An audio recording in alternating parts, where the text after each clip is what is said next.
घोटी त्र्यंबकेश्वर मार्गावरील गौतमेश्वर मंदिर परिसरात पहाटेच्या सुमारास प्रवाशांना अडवून लुटणाऱ्या सराईत टोळीचा घोटी पोलिसांनी पर्दाफाश केला आहे.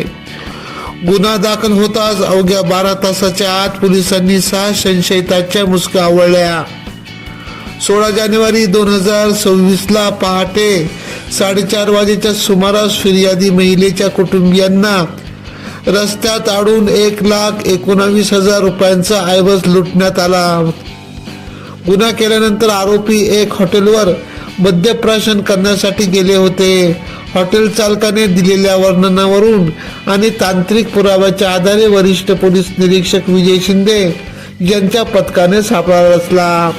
या कारवाईत चेतन रामदास गुंड वय 22, वैभव रंगनाथ झोले वय 20, नवनाथ सुक्रा गुंड वय 27, अनिल जाधव वय 23, पांडुरंग जाधव वय 24 आणि अमोल गुंड वय 21 सर्व राहणार धाडोशी झारवंड खुर्द यांना अटक करण्यात आली.